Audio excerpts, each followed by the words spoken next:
사무엘상 17장 4절 말씀에 보면 골리앗이 나옵니다.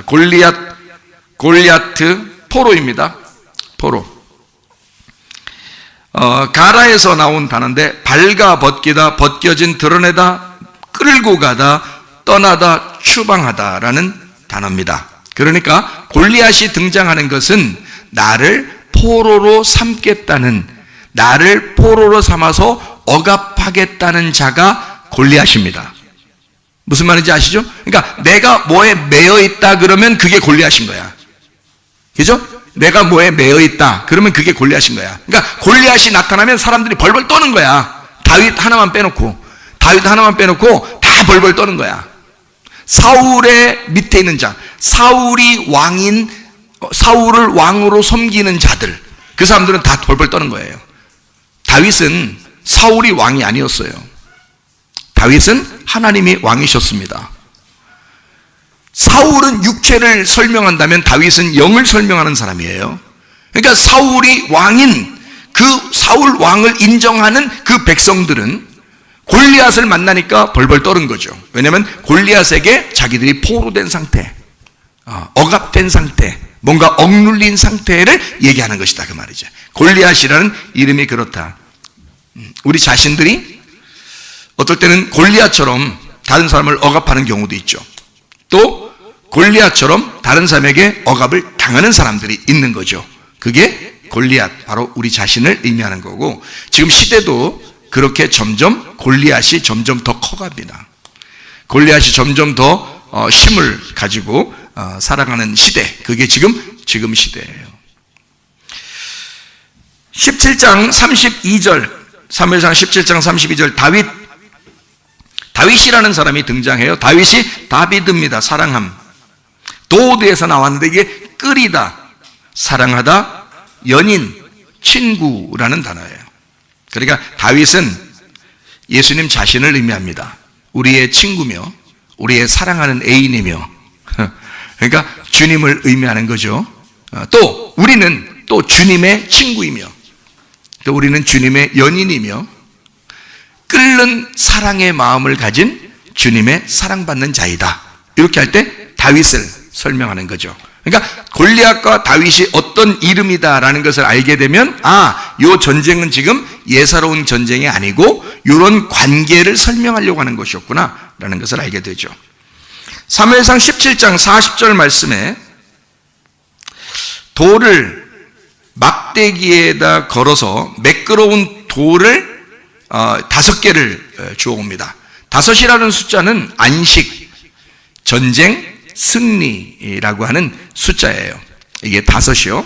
그러니까 안식을 말할 때 5, 보리떡 5개와 물고기 2마리 할 때 그 5개죠. 그리고 50명씩 앉아서 5,000명이 먹죠. 다 5의 숫자에 해당하는 것입니다.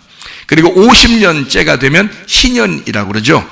희년 때는 모든 종들이 다 해방됩니다. 그래서 5라는 숫자는 안식을 의미하는 거예요. 승리를 의미하는 거고, 그리고 전쟁을 의미합니다. 5라는 숫자는요, 다윗과 같이 다윗을 전쟁하는 사람이다 라고 표현해서 다윗의 대표적인 숫자가 5입니다. 5개. 그래서 다윗은 전쟁하는 자이다. 여러분과 저도, 또 예수 그리스도도 전쟁하는 자죠. 그 십자가의 전쟁을 통해서 완전히 승리하신 분이 예수님이십니다.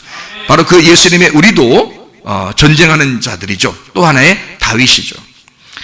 거기 돌이 에벤입니다. 에벤이라고 하는 것은 짓다, 건축하다, 또 하나님의 집, 하나님의 아들. 그래서 하나님의 아들을 건축하는 하나님의 집, 건축한다. 이 바나에서 나온 건데, 이게 수선하다, 건축하다에서 온 단어입니다. 매끄러운 돌을 갖다가 취했어요. 거칠거칠한 돌을 취하지 아니하고 매끌매끌한 돌을 취했다. 그런데 이 매끄러운이라는 말이 하루크라는 말인데, 매끄러운, 이게 하라크에서 나온 단어예요. 매끄럽게 하다, 배분하다, 나누다, 몫을 취하다, 가르다, 조각을 냈다 이 말이에요. 조각을 냈다. 그 조각난 빵 할 때도 조각난, 조각을 냈다, 이렇게 나누었다, 분배했다, 부스러기. 누굴 얘기하는 거죠? 예수님을 얘기하는 것입니다. 매끄러운 돌. 다시 말하면 거칠거칠하지 않으니까 둥글둥글하고 매끄럽다 그러니까 사람이 거친 사람이 좋아요? 매끄러운 사람이 좋아요? 매끄러운 사람이 좋아요. 거칠거칠한 사람은 사람들 이렇게 좀 찌르고 치고 그래요. 매끄러운 사람이 좋거든요. 그럼 거친 사람하고 매끄러운 사람의 차이가 뭘까요? 뭘로 설명하려고 하는 걸까요? 거칠거칠하다는 말은 교만하다는 말이고, 매끄럽다는 말은 겸손하다는 말이에요. 그래서 예수님이 자기를 뭐라고 그래요? 자기는 온유하고 겸손하니, 그렇게 말하죠. 예수님이 매끄러운 돌이기 때문에 그렇습니다. 5개인데 그 중에 하나를 갖다 던졌잖아요. 5 말씀이라고 그러는데 그게 하나인데 똑같아. 5이 하나고 하나가 5이야. 예수님을 말하는 건데 매끄러운 돌이다. 주님을 말하는 거예요. 온유하고 겸손하신, 그리고 그 주님을 따라가는 겸손한 사람들, 온유하고 겸손한 순종하는 사람, 이거를 매끄러운이라고 표현할 수가 있습니다. 막대기가 마켈이라는 단어인데요, 싹트다, 어린 가지, 때리기 위한 막대기 또는 안내를 위한 막대기, 이렇게 됩니다. 그러니까 지팡이와 막대기가 우리를 안위하시나이다, 우리를 인도하기도 하고 잘못하면 때려주기도 하고 하는 그런 막대기, 이런 걸 말하는 거거든요. 사무엘상 17장 49절에 보면 돌멩이를 던져서 맞박에, 그러니까 이마죠, 맞박에 딱 정중앙에 꽂아버렸습니다. 맞박에요. 이마가 메츠흐, 깨끗하다, 눈에 띄는, 완고한 이라는 말이거든요. 성경에서 보통 이마라고 표현할 때 영적인 의미는 어떤 거라고 그랬어요? 사상, 지식, 이데올로기, 교리, 신학, 이런 것을 말합니다. 그러니까 가슴으로 주님을 믿어야 되는데 머리로 믿는 지식적인 사람들을 의미하는, 그 사상을 의미하는 거다 이 말이에요. 그러니까 머리에다 정중앙에 이마에다 돌멩이를 찍었으니까 뭐가 깨졌다는 얘기예요? 예, 내가 가지고 있었던 사상, 내가 알고 있었던 지식이 깨졌다, 그 말이지. 무슨 말인지 아시겠어요? 그게 깨져야 구원받는 거예요, 여러분. 그게 안 깨지면 구원 못 받아요. 자기가 자기 생각으로 꽉 차 있는데 어떻게 구원받아요? 자, 여기서 이마를 침해할 때 낙하입니다. 치다, 채찍, 자국, 살해하다, 때리다, 쫓아내다 라는 단어입니다. 이게 친다는 말이에요. 그러니까 아주 쫓아냈다, 쳐서 때렸다. 자, 봐요. 쳐서, 때려서, 쫓아냈다. 이게 이마를 침해, 그 다음에 박혔다. 거기에 또 꽉 이렇게 박혔네 또. 그 박혔다는 말이 타바입니다. 빠지다, 세우다. 그래서 뭐가 박힌 거예요? 자, 쳐서 여기 속에 있었던 거를 제거하고, 그죠?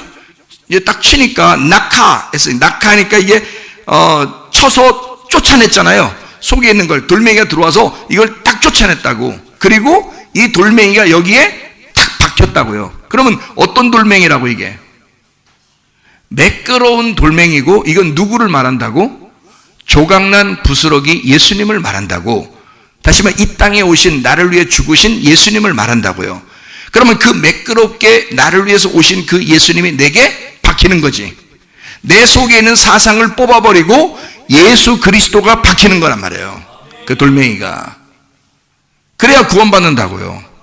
자, 박히니 엎드러지니라. 엎드러진다는 말이 나팔입니다. 떨어진다, 넘어뜨리다, 압도하다, 죽이다, 중단하다. 내가 가지고 있었던 걸 다 중단시키고 압도하여 내 속에서 다른 것이 나오지 않도록 만들어버린다.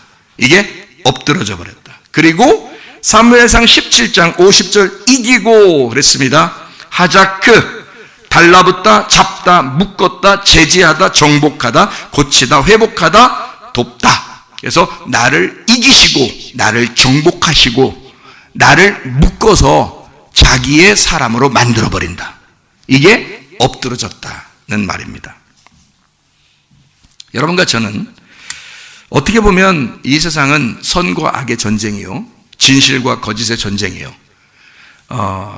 거짓의 이데올로기와 진실의 이데올로기의 싸움, 하나님과 마귀의 전쟁, 골리앗과 다윗의 전쟁 같은, 세상과 나와의 전쟁, 이렇게 전쟁의 마당에 우리가 다 있다는 거죠. 또 성경적으로 말하면 율법과 복음의 전쟁, 율법과 은혜의 전쟁. 그러면 율법으로 살 것이냐 아니면 복음으로 살 것이냐, 너희가 율법으로 살 것이냐 아니면 은혜로 살 것이냐. 그래서 율법과 은혜의 그 싸움, 거짓과 진리의 싸움, 억압과 우리의 자유의 싸움, 나를 진정으로 자유케 하시는 분, 진리를 알지니 진리가 너희를 자유케 한다. 요한복음 8장 32절, 예수 그리스도 하나님의 아들이 너를 자유케 하면 진정으로 넌 자유케 된다. 그러면 어떻게 돼야 된다? 매끄러운 돌이 내 이마에 박혀버려야 된다. 다시 말하면 내가 알고 있었던 지식이 빠져나가고 그게 포기가 되고 그거를 중지시키고 예수 그리스도의 지식이 들어와 나를 정복하고 나를 장악하셔야 된다, 그 말입니다. 그래야 승리하신 거죠. 복음입니다. 그게 은혜입니다. 그게 자유입니다. 예수가 내게 들어와서 나를 진정으로 자유케 하는 거.